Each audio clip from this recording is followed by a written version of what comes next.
Hey, it's Camila Stevenson, and around here we talk wealth. And what we're about to get into today is something you need to have in your brain before April 1st gets here. And no, I'm not talking about April Fools. I'm talking about a date that just got circled on the calendar of every major bank in this country because something just changed. No big announcements, though. No breaking news ticker. Y'all know how it is, just a rule that got finalized and a date that just got set. And most people who hold digital assets have absolutely no idea what just happened. Now, maybe you do. So go ahead and drop a comment and let me know, did you know the banks just got the green light to hold crypto? Yes or no? Because I'm about to show you exactly what that means and why it matters for where your money is sitting right now. First, I do want to say nothing I say is financial advice. I'm not your financial advisor. Make sure you do your own due diligence and invest according to your own convictions. Okay. Everything I say is for educational and entertainment purposes only. And if you're here and you're watching, go ahead and like the video. It helps my video and it helps the channel. It doesn't cost you anything.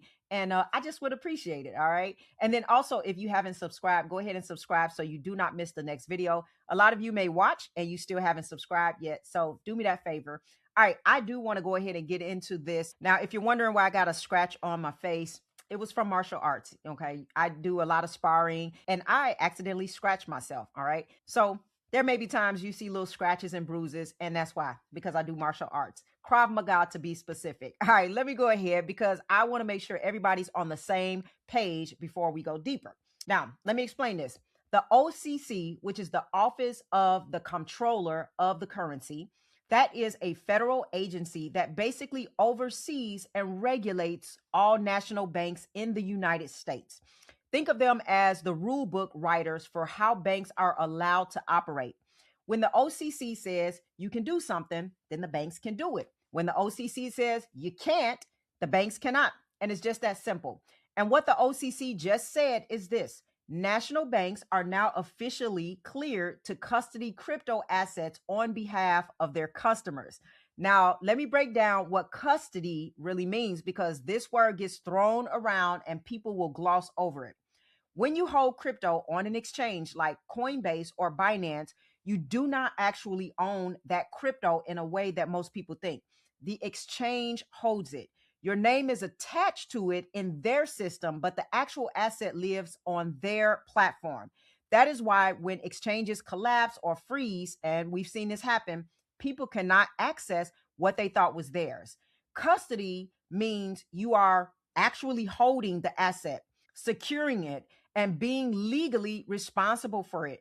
That is a completely different level of ownership and control. So, what the OCC just said is that national banks, the same banks that hold your mortgage, your savings account, your business accounts, can now officially custody your digital assets the same way they custody other financial instruments. This is supposed to take effect on April 1st. Now, here's why that matters more than people realize. Banks do not move on things that they're uncertain about, ever. Okay. Banks have legal teams and compliance departments and regulatory oversight at every level. When a bank decides to offer a service, it is because the infrastructure is already built, the legal framework is already clear, and the decision has already been made at the highest levels. The announcement is just the last step. So when the OCC finalizes a rule clearing banks to custody crypto, that does not mean banks are thinking about getting in. That means that banks are already in. The rule just made it official. And I like to watch the signals underneath everything. Now, here's the thing about national banks entering any market. When they show up, the entire structure of the market changes. The liquidity changes. The legitimacy changes. The type of investor that feels comfortable participating changes. Everything moves up a level. This is not a small update. This is a structural change in how digital assets get treated in the United States financial system. And it happened so quietly that most people who hold XRP right now don't even know it occurred. So now that you understand what the OCC ruling is, I want to zoom out because this did not happen in isolation. This is one piece of a much larger picture that has been assembling quietly for a while now. And when you see all of it together, it stops looking like a coincidence. I call it a coinky dink. Okay. Let me show you what I mean. Ripple, The company behind XRP went directly to the Bank for International Settlements to pitch their technology. Now, if you've never heard of the BIS, let me give you a simple way to understand it. If the OCC is the rule book writer for the American banks, then the BIS is the rule book writer for central banks around the world. It is the bank of banks, the institution that sits at the very top of the global financial infrastructure. You do not pitch technology to the BIS unless you are building something that operates at that level. This is not a startup move. That is an infrastructure move, and it gets deeper. The dollar has been losing its grip on the global reserves for years. In 2000, roughly 71% of global foreign exchange reserves were held in dollars. Today, that number sits at 59%. That is not a crash, but it is a direction. And directions matter more than moments because directions tell you where things are going before they get there. So you have the dollar slowly losing reserve dominance. You have the BIS being pitched by Ripple. You have the OCC clearing banks to custody crypto. You have the Clarity Act moving through legislation, giving digital assets a defined legal framework for the first time. You have BlackRock openly putting timelines on tokenizing their financial products. Now, let me put a pause on tokenization for a second because this word does come up constantly and it deserves a plain explanation because I know a lot of people are still learning about this. Imagine you own a building worth $1 million. Right now, to sell that building, you have to find one buyer with $1 million and go through a process that takes months. Okay. Tokenization means you can divide that building into 1 million digital pieces worth $1 each and sell those pieces to 1 million different people instantly anywhere in the world. The ownership is recorded on a blockchain, so it's transparent, secure, and cannot be manipulated. Now, apply that concept beyond real estate, stocks, bonds, commodities, art, entire financial markets moving onto digital rails where transactions settle in minutes instead of days. That's what is being built right now. And every single development we just walked through, the OCC ruling, the BIS pitch, the Clarity Act, BlackRock's timing, they are all pointing in the same direction. I don't care what the prices are doing right now. Have some patience because the financial system is not debating whether to go digital. It already decided. What is happening now is the construction phase, and the assets that get embedded into that infrastructure during the construction phase are the ones that become foundational when the building is complete. So let me bring everything we just covered into your actual life because this is where it gets personal, and it has to get personal for you at some point. Most people look at XRP and they are thinking about the price, right? They watch the charts, they check the number every morning. And I understand that because we're all human and we want to see the thing we believe in move. And it can hit you when you see your portfolio down. Even if you're not going to move, even if you do have patience, it just hits you, okay? But let me explain to you that the people who look back on this moment as the most important financial decision of their life are not the ones obsessing over price right now. They are the ones who understand the structure underneath it. Here is what I mean. Think about water in a river. If that river is wide and deep, there is plenty of water flowing freely and nothing dramatic happens. But start redirecting that water into channels, irrigation systems, reservoirs, industrial pipelines, and the amount of water freely flowing in that river is going to start to shrink. The total amount of water in the world has not changed, but the available water has. That is exactly what happens when institutions begin holding an asset operationally. Right now, XRP trades freely across exchanges.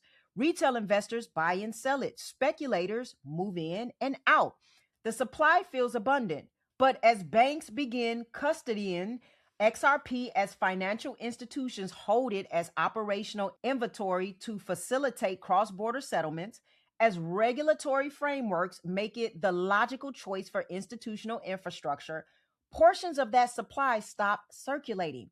They get absorbed into systems that hold it, not to trade it, but to use it. And here's the math that people are not considering: 100 billion XRP, that's how much there is, sounds like a lot, but total supply and available supply are two completely different numbers. So the market does not respond to how much exists. It responds to how much is accessible when demand shows up.